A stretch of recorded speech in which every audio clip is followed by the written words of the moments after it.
Beatles chantent Yesterday, les Rolling Stones, I Can Get No Satisfaction et Johnny Hallyday remplit son premier Olympia. Le monde est marqué par la guerre au Vietnam. Les sciences connaissent des avancées déterminantes. L'homme voit voler le Concorde, il se prépare à marcher sur la Lune. Les premières transplantations cardiaques ont lieu en Afrique du Sud et en Belgique, Christian Deduve vient de découvrir le peroxysome. Aux facultés universitaires Notre-Dame de la Paix à Namur, les 60s sont également le synonyme de nombreux changements et de grandes avancées. Les années 1965-66 marquent un véritable tournant avec la création des licences et maîtrises à la faculté des sciences économiques, sociales et de gestion par le père Camille Joset. Les facultés franchissent le cap des 1000 étudiants, alors que 6 ans plus tôt, elles n'en comptaient qu'un peu plus de 400. L'offre d'études s'étoffe avec l'ouverture de nombreuses filières.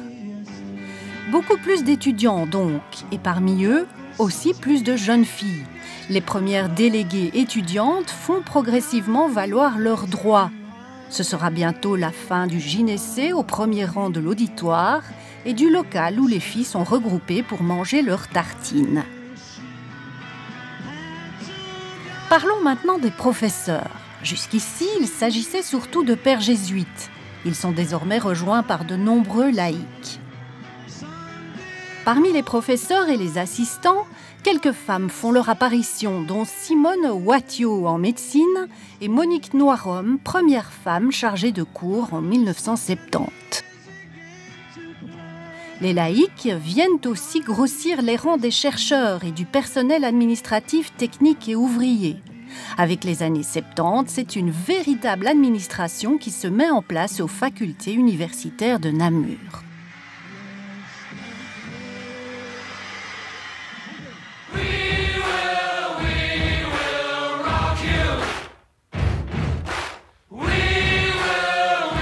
Avec les 70s, c'est aussi l'époque de la grande expansion sous la houlette de l'administrateur délégué Charles Jomotte.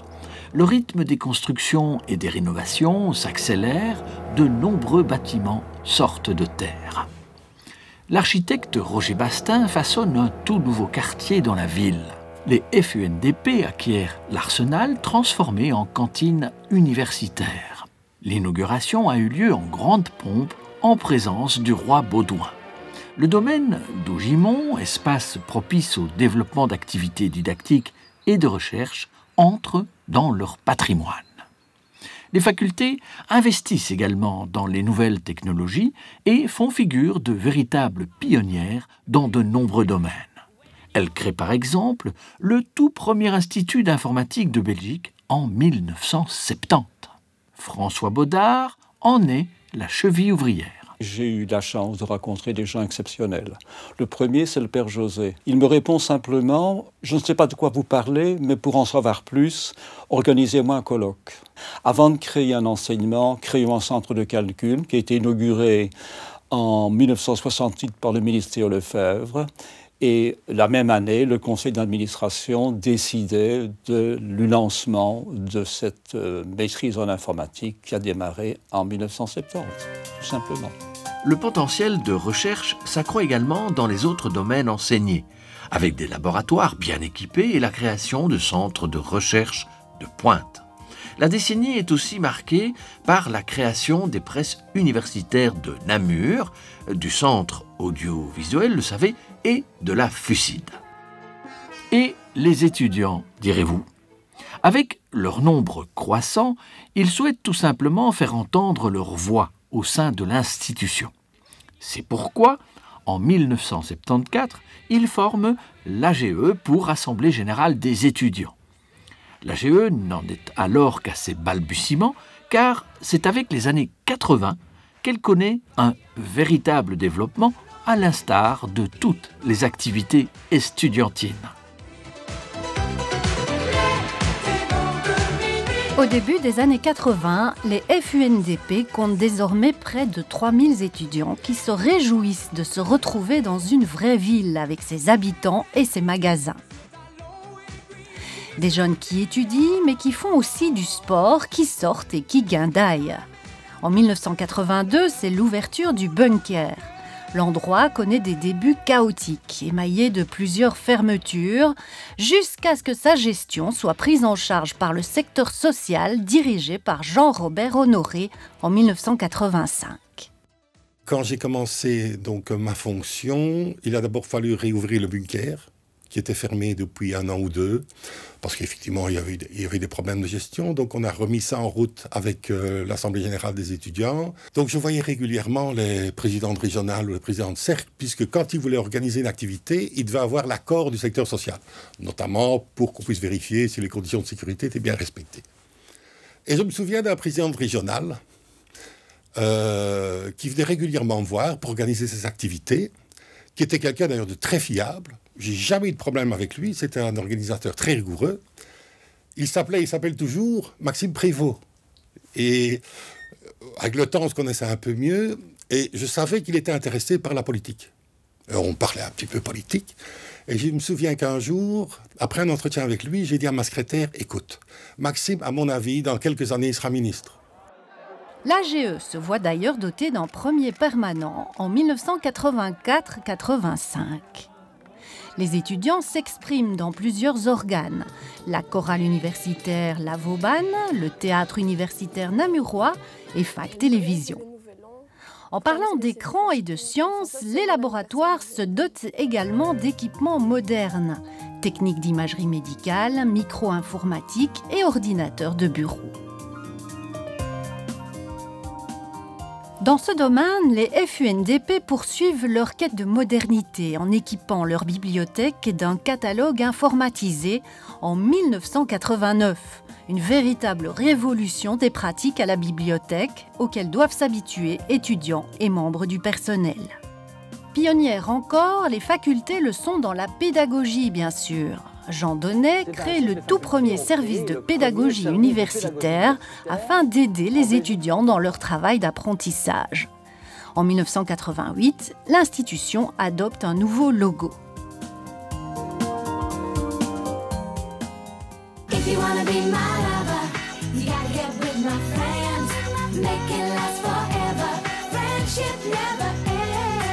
Au début des années 90, les FUNDP réaffirment leur identité et leurs valeurs. Elles sont un lieu de liberté, ouvert au monde et acteur de la société qui l'entoure. Fidèles à la tradition jésuite, elles donnent la priorité à l'enseignement et à la pédagogie. Afin de favoriser le dialogue avec les étudiants, on crée un nouveau poste d'administrateur aux affaires étudiantes.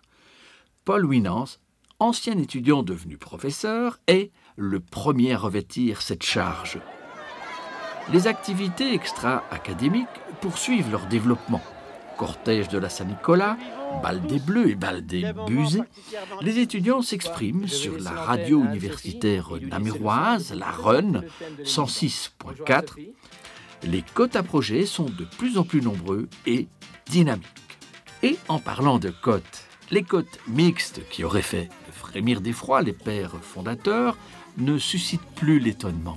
Il faut dire que les filles représentent désormais 50% des quelques 4000 étudiants qui peuplent le campus. Les Mid-90s voient l'ouverture de l'amphithéâtre Pedro Arrupe et marquent un bouleversement institutionnel dans la SBL. Son assemblée générale se démocratise et s'ouvre à toutes les composantes des facultés. Leur potentiel de recherche continue de s'accroître. Au prix Franqui, remporté par le professeur de physique Amand Lucas, viennent s'ajouter ceux des professeurs Jean-Marie André et Éric de Roanne en chimie. Les facultés de philosophie et lettres, de droit et de médecine délivrent désormais des diplômes de doctorat. À l'occasion de leurs 165 ans en 1996, les facultés décernent pour la toute première fois le titre de docteur honoris causa.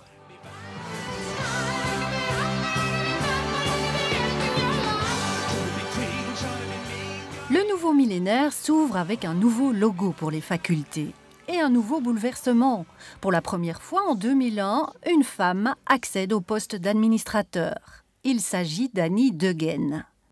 Il faut quand même que j'ajoute que j'étais non seulement une femme, ça je pense que c'était dans l'air du temps qu'une femme rentre au conseil d'administration, mais j'étais une scientifique. Donc là, je pense que pour certains, ce fut la grande surprise de voir comment j'allais me débrouiller dans ce cénacle d'académiques, anciens doyens et compagnie. En tant que responsable des affaires étudiantes, le gros travail a été de mettre sur place les élections et donc de motiver les étudiants dans les facultés pour se présenter à ces élections et de leur dire qu'ils auraient un rôle dorénavant à jouer au niveau politique de l'institution. Les laboratoires et les départements comptent désormais autant d'hommes que de femmes et la plupart sont laïques. En 2004, c'est le fameux décret de Bologne qui vise à harmoniser les programmes universitaires au niveau européen. Les candidatures en 2 ans deviennent des baccalauréats en 3 ans. Les licences s'appellent désormais master. Les premiers bacheliers à la sauce bolognaise sont diplômés en 2007. 2004, c'est aussi le projet de création d'une académie Louvain qui réunit les FUNDP, l'UCL, les FUCAM et les FUSL. Un projet qui sera abandonné 5 ans plus tard, faute d'accord.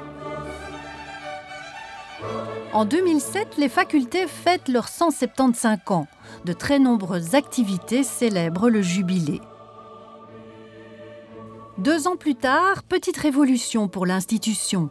Le recteur Yves Poulet succède au père Michel Scheuer. Yves Poulet, ancien étudiant, est le tout premier recteur laïque. En 2010, c'est la création de Narilis, qui réunit les chercheurs actifs dans le domaine des sciences de la vie, ainsi que 2 hôpitaux partenaires. Il perpétue la tradition d'interdisciplinarité ayant toujours prévalu aux facultés. Les années 2000, c'est aussi la création de spin-off qui valorise les connaissances et technologies produites au sein des laboratoires. Alors on danse, alors on danse, alors on danse. Durant la dernière décennie, les facultés connaissent une nouvelle expansion. Elles se dotent d'un nouveau logo qui accompagne leur nouveau nom, Université de Namur. Il rend compte d'une réalité de longue date, les 6 facultés forment une université au sens plein du terme. La nouveauté est dévoilée lors de la fête institutionnelle du 25 mars 2013. 2014 est riche en événements. Une femme est élue pour la première fois à la tête de l'AG. Il s'agit d'Annick Sartenard, professeure au département de mathématiques. Au même moment, intervient le lancement du pôle académique namurois qui réunit l'université et 13 autres établissements d'enseignement supérieur et de promotion sociale en province de Namur.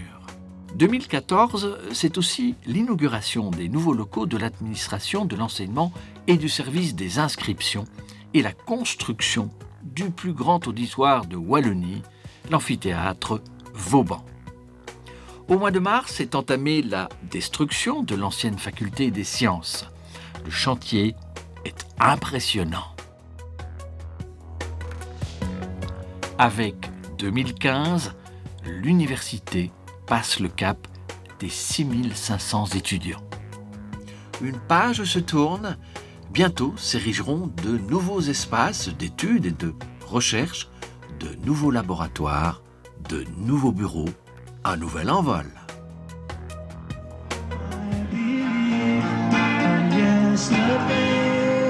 Suddenly